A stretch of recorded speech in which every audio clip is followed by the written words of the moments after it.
Hi, I'm Jared Fuller. Welcome to Scratching the Surface.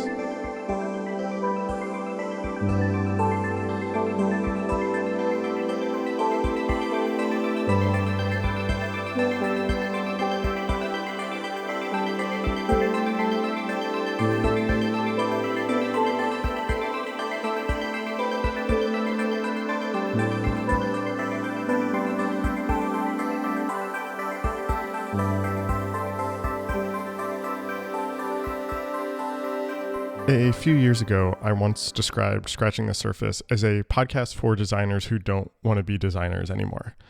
It was kind of a joke, but there was also something true in there. I started this show because I was questioning my own interest in design and trying to find my place in the profession after working for some years as a designer in jobs that never quite felt fulfilling in the way I thought they would. And what I try to do here on this show, I think, is show the range of options available to the designer, to find new ways of talking about design that get me and hopefully you interested in it in some new way. With that in mind, I felt an immediate kinship with my guests today, Erin Pellegrino and Jake Rudin.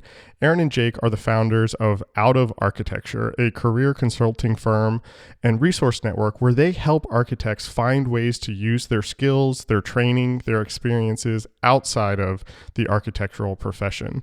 They've packaged many of these ideas up in a book that is also called Out of Architecture, which is available now. Both Erin and Jake are trained as architects, but have found their work move in different directions. Erin runs a design build studio called Matter, and Jake leads teams in computational design, digital technologies, and pattern engineering at Adidas. They use these experiences to help others find ways to reevaluate their careers and expand what architects and designers can do. What I think you'll hear in talking about their work is that this desire to leave design is common, and they are tackling this head on. We talk about why designers get burnt out. We talk about the problems with architecture and design education, and we talk about how their work in career consulting strives to help both architects and designers individually reevaluate their careers, but also helps us rethink what architecture and design can be. If you like this episode and what we do here at Scratching the Surface, I hope you consider supporting us on Patreon. Patreon supporters get bonus interviews, full transcripts, and an exclusive monthly newsletter, all while helping to keep this show free for everyone all the time. You can head over to patreon.com/surfacepodcast to sign up. Thanks for listening, and here is my conversation with Out of Architecture's Erin Pellegrino and Jake Rudin.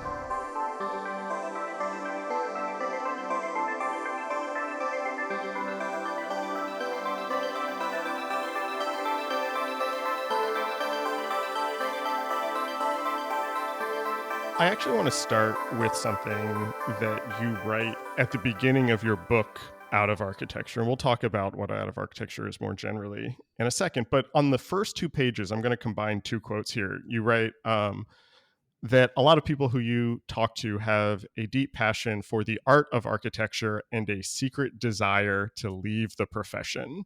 And then a little bit later, you say that this juxtaposition of love and despair is more than an interesting paradox. It is the profession.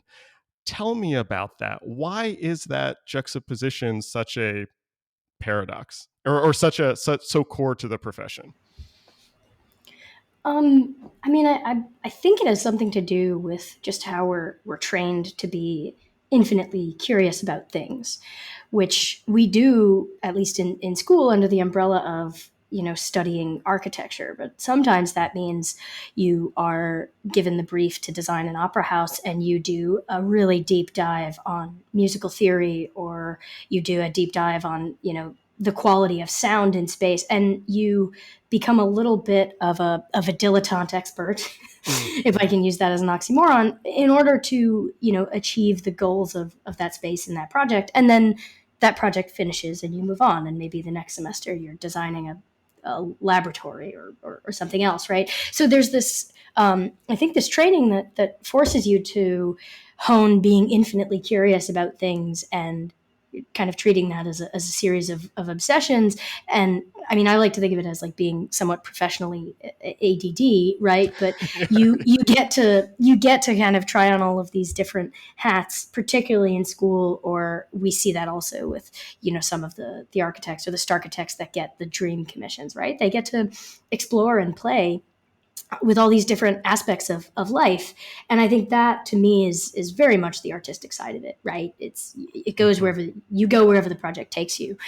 So I do think it's core to how we're built or how we're designed, or maybe how people find themselves falling into architecture because it's perhaps just how their brain works.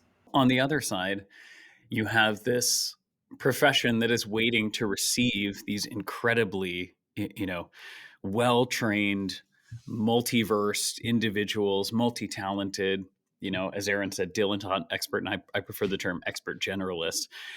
But Yeah. upon arriving, the majority of us who were trained to be creative problem solvers are set against really technical problems, and in a way that is actually quite unfamiliar to the training that we've gained in school. So we sit down, for our first week, wide-eyed and bushy-tailed, and ready to kind of tackle this new set of what we're being told are creative challenges. And slowly we realize that, not until maybe 20 years into our career are we actually going to be tackling the same kind of creative challenges. And that's not to say that it's not enjoyable, but certainly, hearing that, oh, you're not useful for the first 5 years of your career after investing 5, 7, 8 years in your education is not ideal. And beyond that, I think we really find that there is a massive disconnect between what we would consider to be one of the best design educations in the world, which is an architectural degree, and a profession that has quite often shoddy business practices, Mhm. a real, take passion for your compensation type of environment, right? Pay for passion. And one that, portends to give people this sort of creative fulfillment that, behind closed doors, most people really aren't receiving. I'm curious about where that disconnect happens. I understand the sort of expectations of being in design school to the reality of working in the profession. Is that, I guess you're already starting to answer this a little bit, that some of this is a failure of the industry and the business practices of the industry.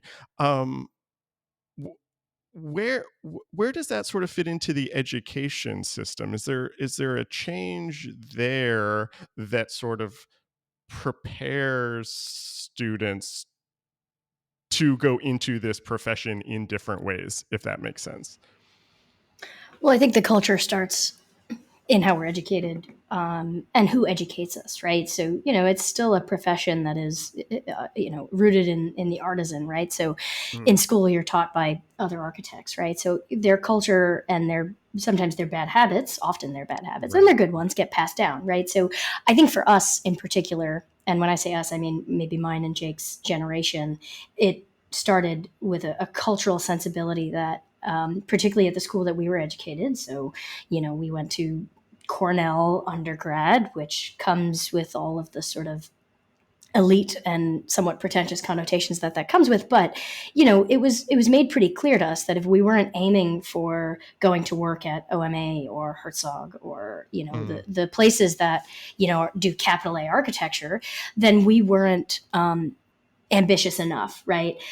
I can't say that that is necessarily the same culture that, someone who is in school now is receiving. I don't actually know, but I do think it starts with the culture, of educational institutions, and also obviously it looks good to them, right? When they can say that their graduates go and work at right. these award-winning Pritzker Prize-winning architects. It's a self-serving model in that way. The reason I wanted to start with that sort of juxtaposition that you talk about of sort of love and despair, this passion for the art of architecture and this secret desire to leave, is because I open up your book. I am not an architect. I've talked to a lot of architects, but I'm very much not in that world. And I read those two sentences and felt so seen, sort of so immediately seen. It really related to my own experience in graphic design. And I think, I don't want to speak for graphic design profession.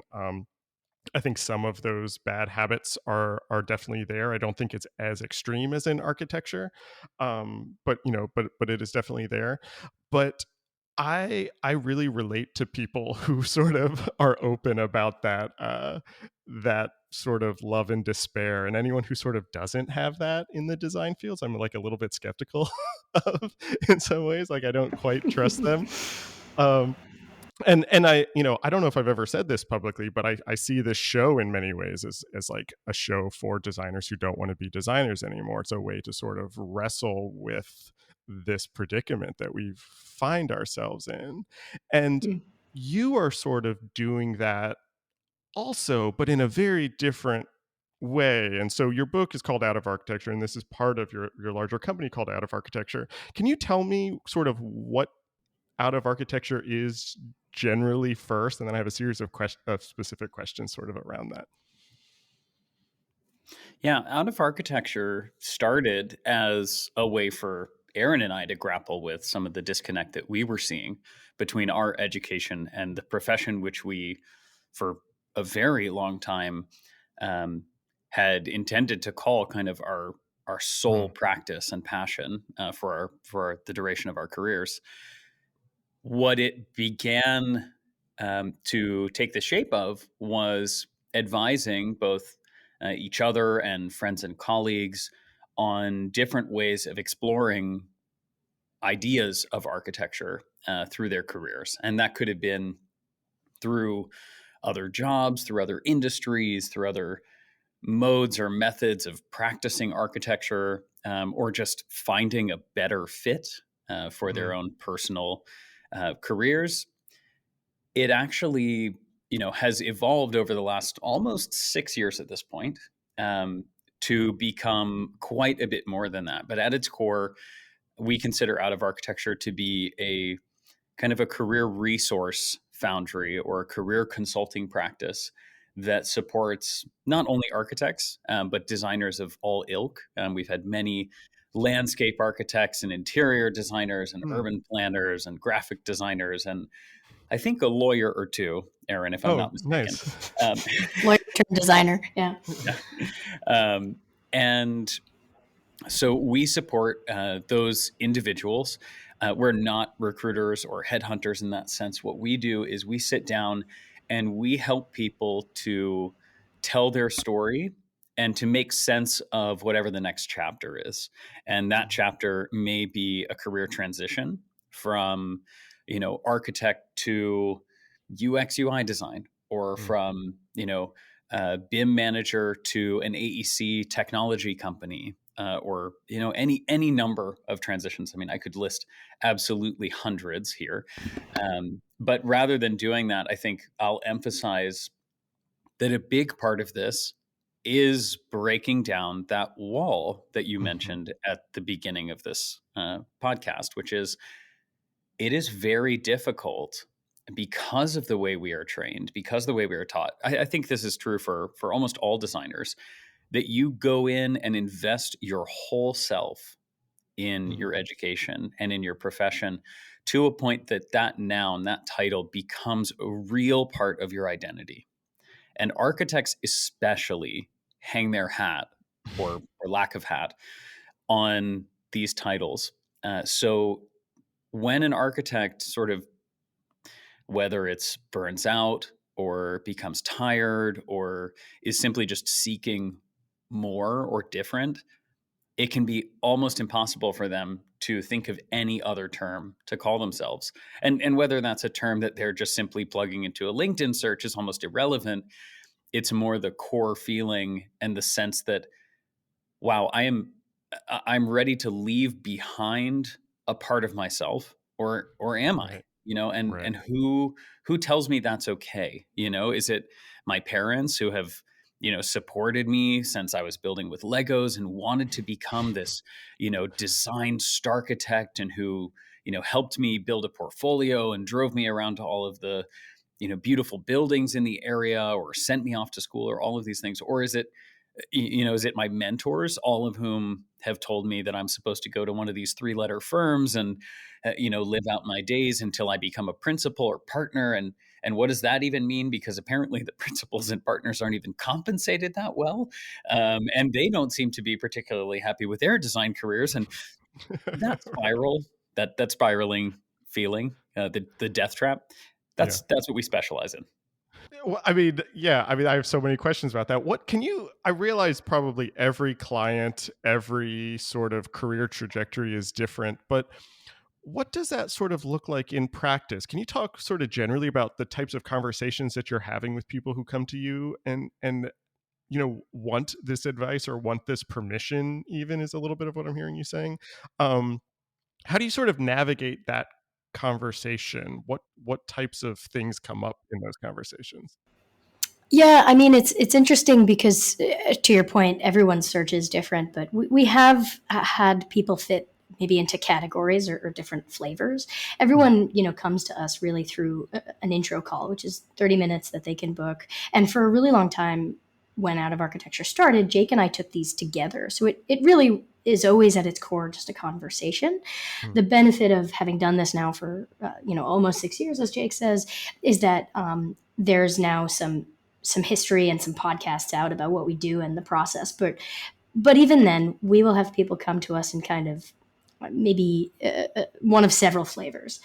Often, and particularly during the pandemic, it was people coming to us in really severe burnout mm, and just needing A, that affirmation that it's okay to leave, B, some reassurance that it's not a suicide mission if one does leave, and that C, they're not alone in that endeavor.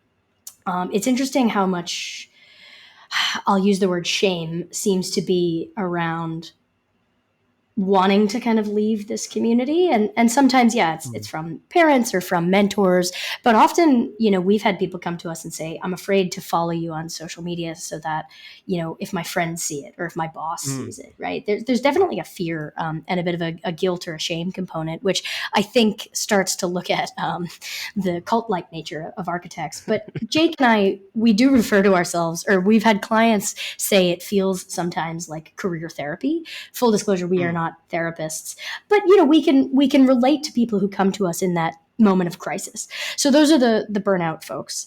Then we'll have people who come to us and just say, and these are more kind of mid-level, mid to senior level, who will say, look, I'm looking at the next 15, 20 years of my life because of, what's happening in the firm or what's going on with my partner or whatever. And I need to make more money. I need to have more mm, control over, what life starts to look like as I enter, middle age and then late stage career. And, often they'll have friends or colleagues or partners that are in a different field, and they're seeing them hit a stride in their career that doesn't seem possible in mm, architecture, which goes back to that idea of like this sort of just business failings of architecture. Um, and we really try to help them unpack their skills and understand where else they may fit so as to better hit, the aspects of their career that they need that architecture can't give them. Often we'll also have people come to us very early on in their career and say, I know I don't want to do this. I really enjoy school, but I know this is not for me. And how right. can I, tell my story or paint my picture of my work and what I've done so far to help me pivot without actually having to stop what I'm doing and go get a different degree or Mm. somehow start over. This question of starting over comes up quite a bit, actually, even as the mid-level folks come to us. Um, so yeah, I think that generally encapsulates the types of conversations and where they're coming to us from. It very much has to do with, their state of mind and state of career as they enter the conversation. I'm really drawn to this idea that people who come to you see this as a type of therapy, or that they want help reframing their work, or asking for more money, or um, even just how to feel better about the work that they're doing. And I'm I'm wondering, I'm trying to think how to ask this in a way that doesn't sound reductive or stupid. I'm sort of asking it also just selfishly as somebody who makes a living to some extent having conversations with people. I'm wondering how you move beyond the conversation. What does success look like? How do you go beyond just talking about, complaining about what is wrong to actually sort of making a change in someone's career?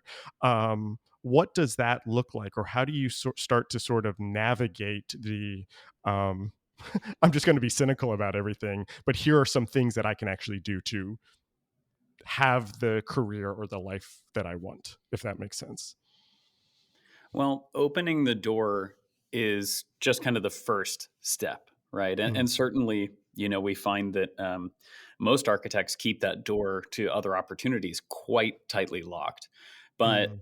beyond, the work, the therapy, the conversations that it takes to allow someone to feel like they can even see what's on the other side, there's a lot of tactical, a lot of strategic work that we do with clients. And that could be in the form of, learning how to explore careers beyond what is kind of an insular profession. So applying to and acquiring architecture jobs is a skill, certainly, but it's very unique to the profession. The Mm. way that we rely on a portfolio, the way that we Mhm. talk about our work, and rather than focusing specifically on skills or kind of behavioral content of the work that we do, we really focus on the architectural significance and solutions. So there is a little bit of a proof point that yes, I can use a BIM Right, right. software, to a certain degree, but there is also very much a, how do you think about the circulation of the building? What was the process like? How do you iterate? How long are you willing to Mhm. stay and struggle and resolve these kinds of very deep, creative, narrative questions?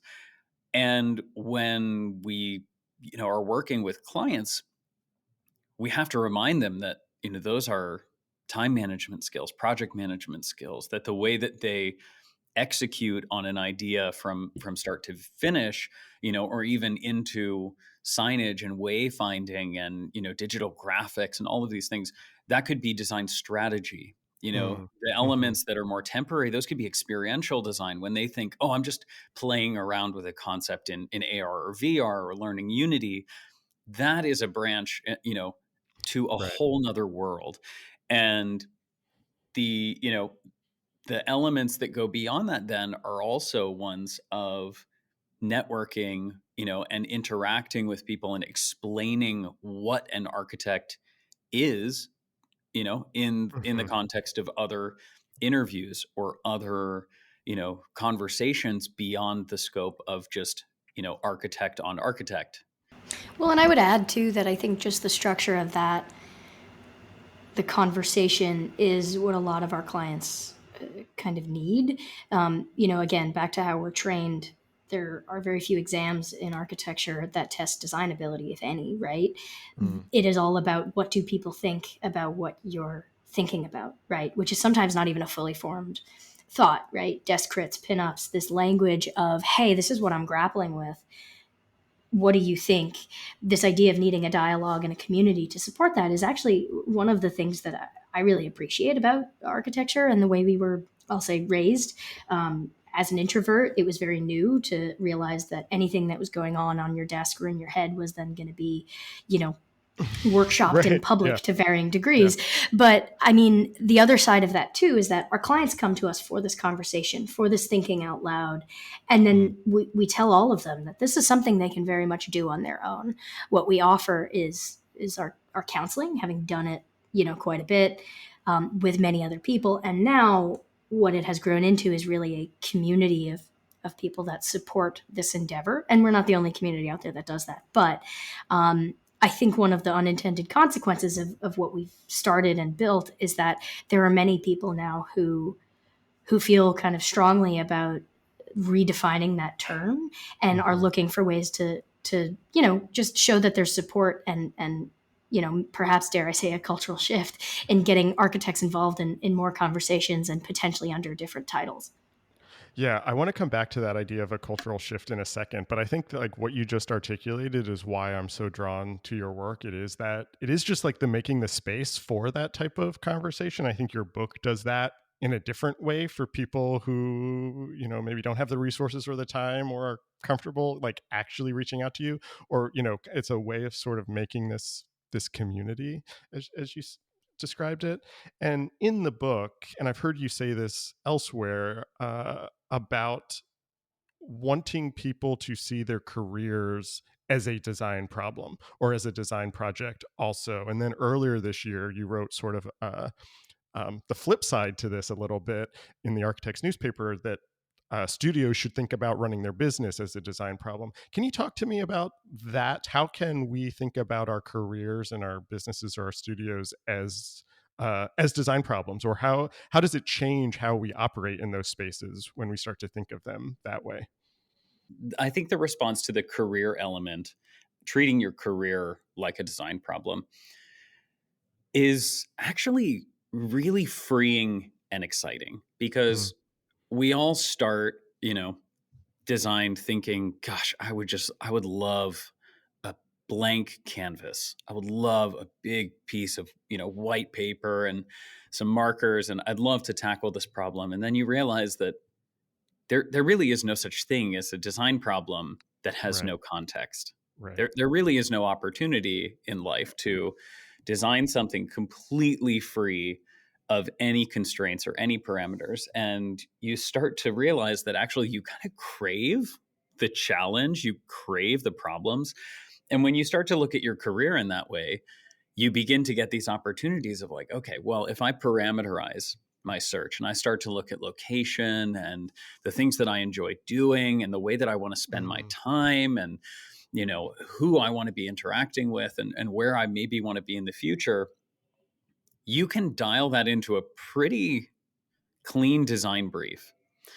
And if we can sit down with somebody and look at that design brief, and of course you can do this for yourself, you can begin to design out a pathway that actually fulfills pretty significant numbers of mm, those criteria.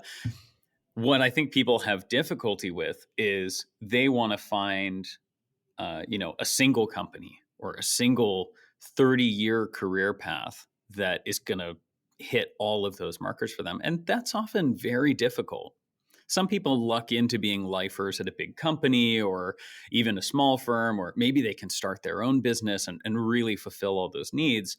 But for a lot of us, it's a combination. Myself specifically, I mean, I work a 9 to 5 at a very large company, Adidas, and I really enjoy what I do. But I would be lying if I said that it was fulfilling on all right, avenues of right. the spectrum, and that's completely fine, because then as a part of my work, I also get to dive out into coaching and mentoring and working with individuals, and that bleeds over and blends into the passion that I have and the work that I do out of architecture. And I've started to realize that, your passion project doesn't necessarily have to carry all other elements of your life.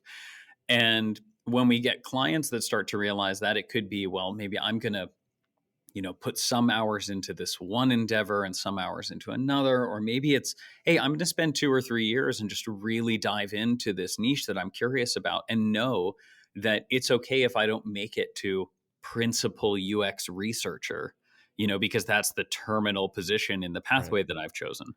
Maybe what's more important is the element of learning. And I will just end and say that, one of the things that is pretty universally true about designers and architects is they absolutely crave newness.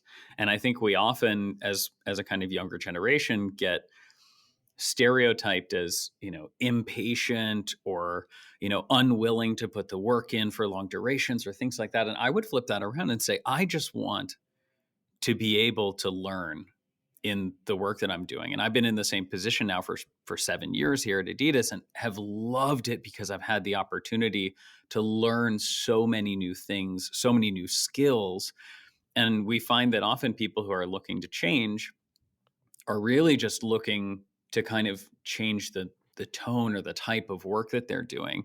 Right. And so looking at your career like a design problem, if you can start to parse down to, well, am I really sick of my entire career, or am I just looking for that next step? You know, that is a very different design brief. And Right. it's kind of empowering once you realize it. Jake, what I love about what you just said is, often when there's conversations around like, oh, like, do your passion project, have your side project, do this other thing, it sort of translates unintentionally to like hustle culture. Like you just always have to be working. You have to have your demanding job and then you have to do the stuff that you want to do on the side. And by thinking about it as a design problem is you can now start to think about how those relate to each other, where you want to spend your time. So you don't then get that burnout. So you aren't just working all the time. So you are actually having a more holistic life that you want to have and live. And I think that often gets missed when we talk about things like side projects, side hustles, passion projects. It's very, very important also to recognize that, when people come to Erin and I and say, oh, well, you both, you have your own businesses and you work with startups and you do, all of these things, we we rarely speak on the weekends. We we really try to put up those boundaries, and we've designed our business, to not grow at a speed that is going to take over our entire lives, because we both value our personal time and our lives in that way. So it's very important that that become a criteria in that brief, and that you really set up, Right. as many of those goals and boundaries to be reasonable and achievable, because as soon as you stop hitting those progress markers, you're going to feel like this is, oh, well, this isn't worth it. This is just not, Right. this isn't working out. It's impossible. Exactly. And it's really not, when built in a way that is truly attainable. Erin, you run your own design agency called Matter. How do you think about that? I mean, you can speak about that specifically, but also generally, how do you think about that as a design project or as a design problem? How do you approach things differently? I mean, so for me, it kind of starts, and I think all of my answers today are going to start going back to education. But one of the things I think we've mentioned before publicly, but it's certainly like, on LinkedIn and whatnot. One of the things that Jake and I both did following our undergrad and our grad was go get business degrees. Mm. And part of that was because there was just this hole and gap of knowledge that is really critical, I think, to how anyone, exists in the kind of professional world, but very clearly true, I think, for architects. We have very little training in the lifeblood of what makes our work possible. We talk about architecture as an art, but it is also a service and a service-based industry that results eventually in a product, right? And we have no sense of training around how that actually comes to fruition. I think that's a massive failing on the educational side, just kind of full stop. Mm-hmm. And what I think was really amazing and pivotal for both Jake and I was that we did that degree almost concurrently, and just the shift of our conversations around it framing how we knew and understood the world around us, our profession, and also, just again, as young professionals, how we were going to kind of go about our professional lives. Remember, we were doing this while Jake was simultaneously moving across the country, and moving in with his now wife, right? And I was trying to kind of start my life in New York City as a young professional, right? So all of a sudden, it was like it's like when you first learn a word and then you start hearing it everywhere. So I do think that there's just a general educational failure of the fact that we have no idea when it comes to finance and money, unless you've been, taught that your entire life growing up by, people who are in your family or something like that. So that said, I think that really colors how we run out of architecture for sure, but it also colored then how I parameterized my search as a young professional. And what I realized, and this is a quote kind of stolen from Mark Cuban, which is that, you can look at, whatever your title is going to be. I think for him, he was looking at like investment banker or whatever. And you can realize that as an architect, your terminal salary, compensation, and general kind of life balance, you can see it. You can see it by looking at partners of firms and those who don't make it quite as far, or you can decide that you're going to take on that as a challenge, and that is actually limitless, right? If you think about not just what I'm going to make, but how I can kind of design my life. If I don't adhere to a title, it can be whatever I want it to be. And we obviously do that with our clients, but I think we also look at how to do that with businesses as well. So Jake and I advise a series of architecture and design tech startups, but also, yeah, I run my own design build practice, which very much looks like a somewhat traditional design build company in the sense that, the construction side makes most of the money.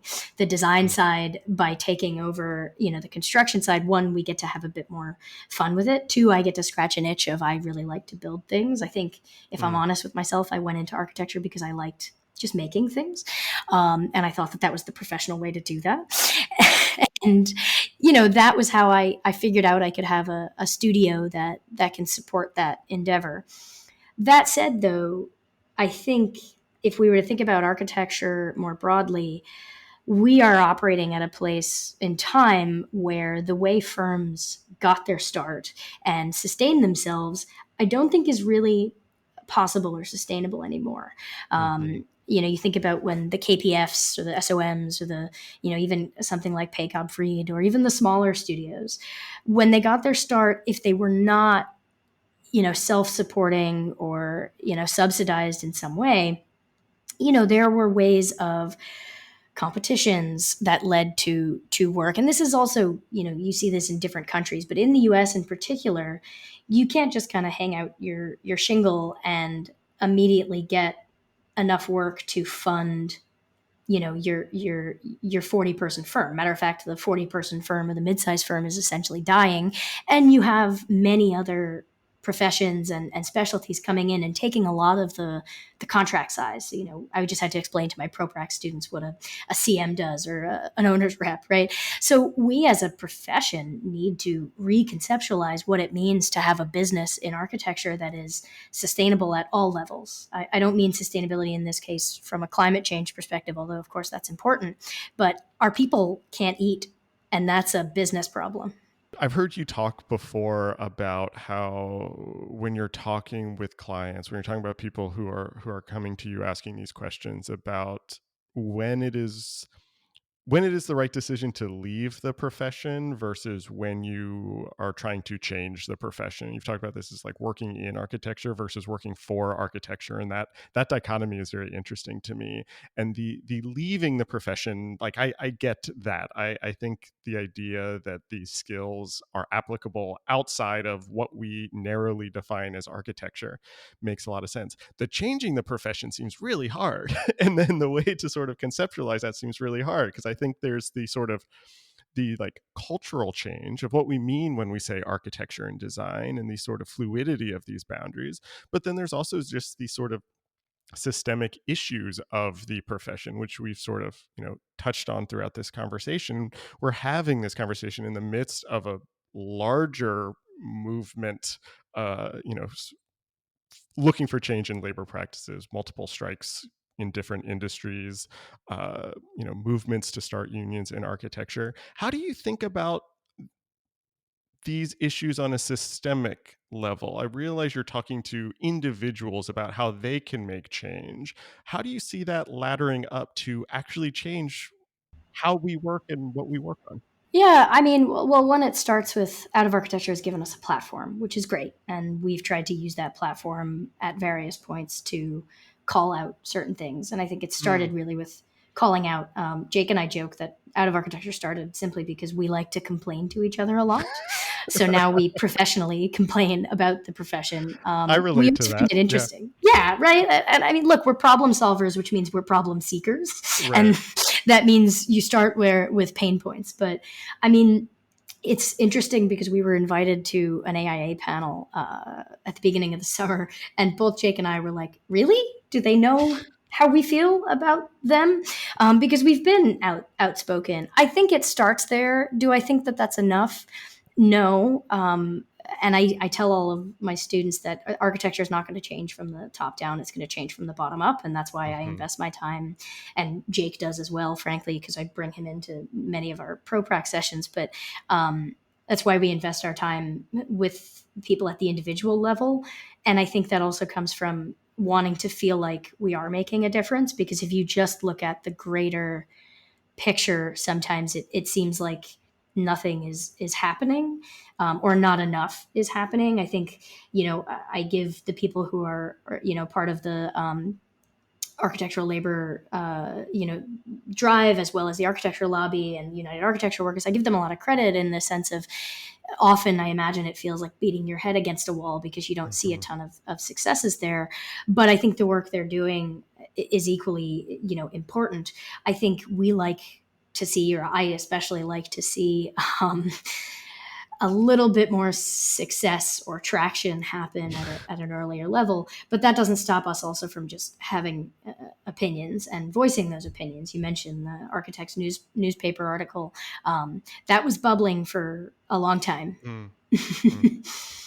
I do think it's worth maybe also giving listeners a perspective on how we've seen things change little by little over the last 5 years. Yeah. And it's hard to describe the kind of holistic shift and tonal shift that has occurred in that time. But maybe anecdotally, the very first calls where Erin and I were taking clients, we would schedule a phone call, pre video calls being, extremely common. And we would get on a phone with people, and, we would have a brief conversation, but it would actually entail a pretty significant, maybe justification on our side of, why this is valid, how architects, can do other things, and that it's okay to want more, and it's okay to do all of these things, and slowly kind of getting people to say, yeah, well, yes, and I guess, even though I said I was just curious at the start, and that I'm really happy in my firm, I'm actually a little bit more maybe displeased or disillusioned than I had let on initially, and so on. And now, not only do we hear those stories in the public domain, but people come to us with a vigor and excitement that says, hey, I have known about this as a possibility for the last 3 years, and not just from your brand. We have schools coming to us to ask us to support their career services department because 50% of incoming students say they don't want to go into architecture and they're going into an architectural degree program. So we are now at a point where not only are we receiving invitations for out of architecture to speak at AIA events, which is fabulous, but we're also being approached by architecture firms who are interested in talent that is kind of more focused on non-traditional aspects of architecture, or people who are wanting individuals that, quote unquote, don't want the standard firm experience. And that's a very dangerous, very dangerous game to play. I will tell you, there are certainly firms who, want, individual thinkers and passion seekers and super driven, and will work 120 hours a week for 30 hours of pay. And, it's a steep, slippery slope.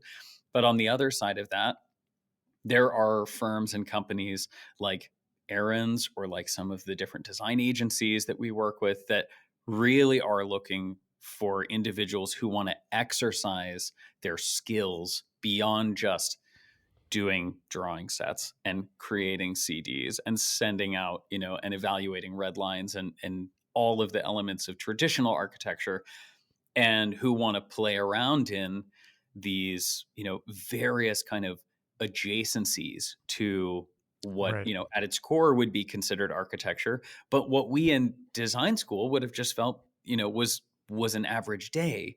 And that is really exciting and empowering, because it started to be less and less about having to get people to unlock and open the door to these other avenues, and more once people are sprinting through that door, helping them to navigate the hundreds of thousands of hallways or doors, like the Matrix style, infinite Yeah. passages Yeah. to all of these other professions, and help to translate their experiences, which is really, really exciting. One of the things that I've always been drawn to in architecture as someone who's not an architect, so this is me looking from the outside, and maybe this is also just ego of architects. Now that I think about it, the elasticity of that term, you see. It is still uncommon, but it is less uncommon, like you just said, to see architects working in various domains, working across disciplines, working at various scales, from designing exhibitions to designing buildings to making books and films and these sorts of things. And the name out of architecture means you're helping people get out of architecture into something else, but it's also the skills that you get out of architecture. And again, I don't mean to keep qualifying this as a graphic designer. Graphic design historically has had a much more sort of limiting domain. And in my experience, graphic designers are very hesitant to say, uh, I want to do this thing. Is that still graphic design? Like, I have this with students all the time. They're like, oh, can I make a film for this project? Or, if I do this, is that just art? Is that still graphic design? And I'm really interested in this sort of like, how do we redefine this? How do we sort of encourage that interdisciplinarity that you're talking about, that it is okay to sort of take these skills and try them in different places? Do you have thoughts on how to do that, whether you're in the profession already to start doing that, but even if like you're in school? And I'm struck by that comment that schools are coming to you saying 50% of our students don't want to make buildings. How do we sort of build that in, from the beginning, that these skills are applicable across a range of domains? Well, I think the reasoning behind why architects claim so much of design as architecture, it could be causal. It also could be corollary. I think the more likely is that architects want to do other things and they're too afraid of leaving the term, so they say, oh well, that must be Right, that has to right, be architecture, right? right. Designing a chair is definitely architecture, because of its relationship to the body and so on. But Erin might have a different opinion entirely. No, I mean, I think it starts with being transparent for those who are in the profession or adjacent professions, talking about the fact that they're actually defining, let's say, what interdisciplinary means. I think a lot of firms and a lot of Right, right. people out there will say they are, but it's one of those kind of buzzwords. The other thing, too, though, is that, we graduate as a series of, North American schools. Far too many architects than the need is in the Hmm. in the immediate term and in the near term, and frankly probably in the distant future. But again, we can't produce, or we can't predict that far out. So I think we need to be honest about the fact that, one, just because you're getting a degree or you've started a career in architecture does not mean that you have to be a capital A architect. I would also advocate for expanding that term quite a bit. I I think it's frankly too exclusive and exclusionary at this point.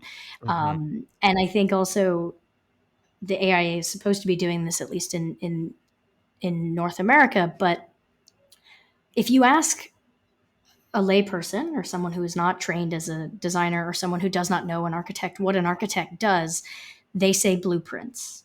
Mhm. I have not seen a blueprint in my lifetime. Right, And second, like, I think people will say blueprints and okay, all right, now we know what they do, but they really don't, right? right, So I yeah. think an education of what an architect does in society would be really helpful, aside from the like rom-com where the guy is the architect, or I'm told someone's an architect on How I Met Your Mother.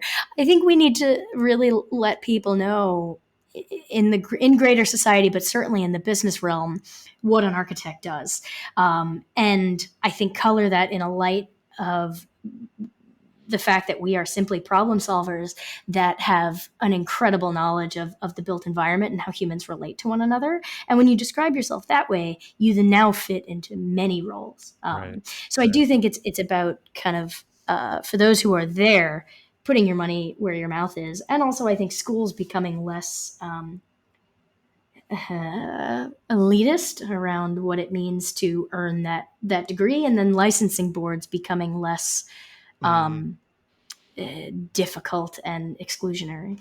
Let's talk briefly though about, why schools are that way. I mean, I feel like for a long time schools were so driven to have people going to the top firms Right. because that is what incoming students wanted. They wanted to go to these, incredible architecture firms, and they wanted to have the experience of being an apprentice to, Frank Lloyd Wright and to, Mies van der Rohe and all of these other, names that have kind of, now are long dead or long, no longer the firms that people are trying to, Right. find themselves at. But I think what schools are realizing is that, there was this massive, massive tech boom, and people are very interested in how to apply architectural and design skills into Mhm. companies like, well, none of them are named, their actual names anymore. There's no more Facebook and there's no Right. more, Right. Twitter I and know so what you on. mean. But Yeah. they still exist in a different form. And, students are really, really looking for ways to explore architecture and design through this new technological lens and through these other industries, and even into, worlds of advertising and, elements that architects traditionally didn't dabble in. Right. And as schools start to gain, an understanding of what incoming students want, their appetites actually are shifting quite dramatically. And it can be seen also in the professors that are employed, right? Very much these non-traditional professors. In fact, two of the GSD professors, Timon and Teron Evans, who are absolutely fabulous educators, are, I believe, one is the head of design at Amazon Music, and the Hmm. other, if I'm not mistaken, is the head of design at General Mills. And to what degree, Right. please forgive me for my level of accuracy, but I use that to say that these are not the Tom Mains who are Right. absolute Right. pricks on review boards, by the way. Right. They are really, industry professionals who are coming in with a totally new way of looking at architecture and design, and also providing a very visible lens to students that you can take a degree, excuse me. You can take a design degree and go out into the world and work for a very large company and have a huge impact and bring home a ton of money, and also still be a part of this very niche group, this very, small cult of designers who get to call themselves, an architect. Well, and I think it's also important to know that you don't have to become Tom Main before you do that, right? I think Right. there's this Right. idea that, like, okay, Rem Koolhaas gets to make films and write books and whatnot because he became Rem Koolhaas. And no, I think that that's, total bullshit. And I think celebrating that people have other creative outlets and endeavors and multifacets to who they are, both personally and professionally, I think would do everyone a huge, huge service. What's next for you? What's next for Out of Architecture? Where do you see this going? What sort of new things are you thinking about? Jake and I have a weekly or bi-weekly strategy meeting where we try to only talk about things, kind of 3 and 5 years in the future, which is really hard because there are plenty of fires to put out. But I think our discussion now has really started to look at our consulting business is great, but there's a sort of terminal velocity to which we can help people at that level. Mm-hmm. One, it's a paid service for the most part, although we do take on pro bono cases as well. But it's linked to everyone's time. We have 5 other advisors who are excellent and part of the team, but there's a sort of capacity to which we can help at that level. So a lot of what we're looking at now is how can we scale the work and the impact of what we're doing without having to have an army of advisors, and also without, excluding people who maybe can't afford that work. And then I think also, how can we participate in some of the greater conversations that are happening around this, which means both Mm. mine and Jake's time can't immediately be consistently taxed um, with advising. So how do we support that side of the business? And then also, every conversation we have looks at what do we want our holistic lives to look like in the future as well, and what role does out of architecture play in that. We never thought this would become a sort of full-time thing for us, and we've done a pretty good job designing it so that we can still have our other endeavors and our personal lives. So we try to be really cognizant of that as well. I would only add here that in the realm of what's next for out of architecture, we have accomplished a pretty large number of, the big markers that we set out to do. We published the book. We've managed to keep the business around and paying for itself for about 5 years. But we have always enjoyed kind of sharing these stories. And as Erin mentioned, one of the big things that we're trying to do is to create space for others to bring their narratives in, but also to help us kind of tone set and change what is perceived as, fair in architecture. You mentioned a lot of unionization, and, we've been through a huge Me Too movement in architecture over the last decade and so on. And it has really had a major impact on the way that the profession looks at itself. We have a podcast called Tangents out of architecture that focuses primarily on the narratives of people who have transitioned from architecture and other design professions out to the rest of the world. And that is a very positive podcast, and one that does a really good job of helping people to see what those possibilities are. What I think we would like to do is we are actually putting together a second podcast called Red Lines.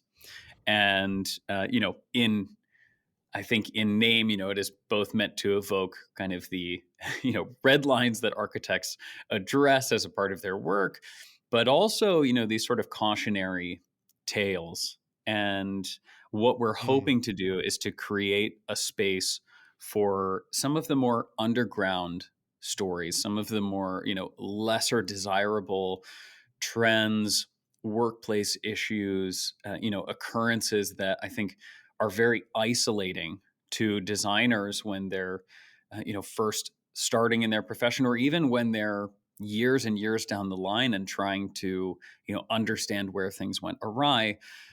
We're hoping to give a voice to many of these stories, whether they deal with, you know, sexual abuse and harassment, whether they deal with, workplace, whether it's, drama or, real issues of, I guess, I'm struggling here to say some of these things, but, abuse and taking advantage of talent and labor and on all of these areas.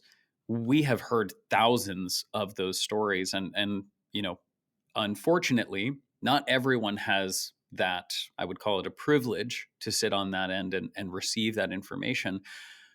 But many people are in need of hearing those narratives and of understanding that their experiences, while unique, shouldn't isolate them from Right. the rest of the working profession, and that they are unfortunately common, but also that there are different ways of handling them, or even just people to speak to that can support them in dealing with those feelings and scenarios and so on. So we have that as a project coming out here in the not too distant future, and I'm really hopeful that this will kind of be fill a missing void in the conversation. My last question, that is end every episode with this question. I'm curious what you're both reading right now. I do this weird thing where I read and listen to audiobooks at the same time.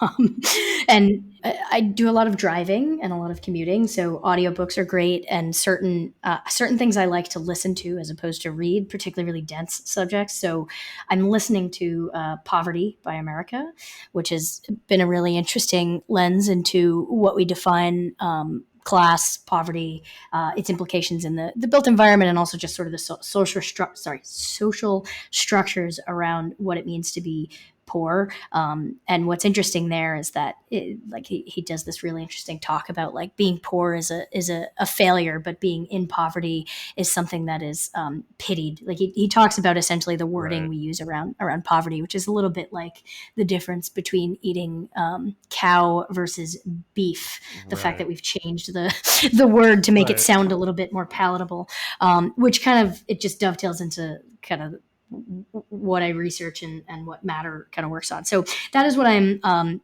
listening to. I am reading Einstein in Love, which is about physics and Einstein and his personal life at the same time as his sort of breakthrough ideas and thoughts around physics. So what I read and what I listen to are very different things. Jake, what about you? Oh man, we should encourage people to read the Out of Architecture book and buy the audiobook. I mean, that's a no-brainer. That's double marketing. Yeah. I did read and listen to that one many times. So many times. Gosh, my books are going to seem very silly in comparison to Erin's, but hopefully they will provide some joy to someone else's life. So I do also listen to usually a different audiobook than what I'm reading. I just finished a very good audiobook called Crib Sheet. My wife Rachel and I are expecting our first, so I am congratulations. avidly consuming. Thank you so much. Avidly consuming parenting material, and that is through the lens of an economist, Emily Oster, I believe, who writes just a fabulous, like, sort of scientific style, almost kind of Mary Roach narrative based structure where she kind of provides anecdotal evidence for new parents and so on to make decisions off of, which is extremely helpful for those of us who didn't even know that it was a choice where your baby was going to sleep and so on. So I'm learning all kinds of stuff, but I am also reading. This probably shouldn't be embarrassing, but is quite silly. I'm reading What If, actually the second edition of What If by Randall Munroe, who is also the author of the online comic XKCD. Oh, yeah. And What If is a series of scientific answers to absurd hypothetical questions.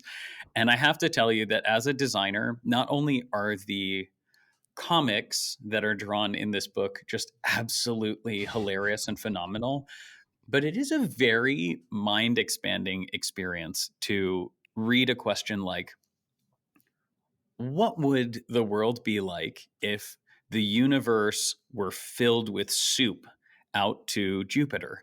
And then to hear a very physics based, logical series of responses that, I mean, inevitably is extraordinarily hilarious about, well, it would actually be denser than a black hole. And if you were in the soup, but between planets, you wouldn't really feel it, but you'd be moving about 20 kilometers a second towards the center of the black hole. And if you were, it is really funny. And I read the first one. I think I picked it up in Cambridge while I was studying at Harvard, and thought like this would be an extraordinarily like educational like series of answers, and realized just like how dumb all of us smart people are and how stupid and silly we are. And it was a really enjoyable read. So both the first What If and What If 2, I cannot recommend enough, especially for people who like learning, because it's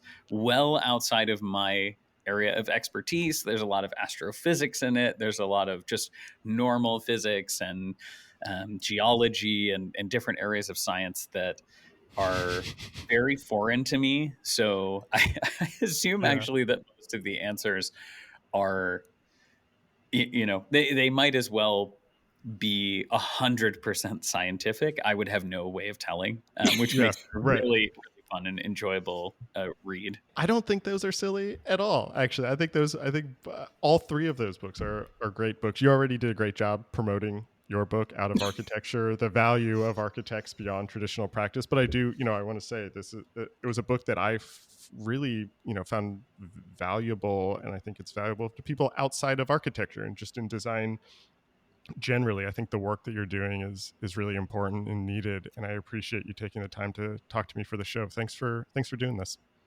Thank you, Jarrett. No, thank you. Yeah, this is likewise. I think the conversations you're having are equally important, and we always appreciate having a fun conversation about the work that we do and what those bounds can be. And thanks for giving us the opportunity. And that was my conversation with Out of Architecture's Erin Pellegrino and Jake Rudin. It was recorded on September 18th, 2023. Our theme music is by Jeremiah Chu, whose new album, In Electric Time, is out now. The show is and always will be free, thanks to the generosity of our Patreon supporters. If you like what we're doing here, I hope you consider supporting us and get some bonus content each month. You can follow us across social media at Surface Podcast. You can listen to all of our previous episodes wherever you get your podcasts and at scratchingthesurface.fm. Thanks for listening.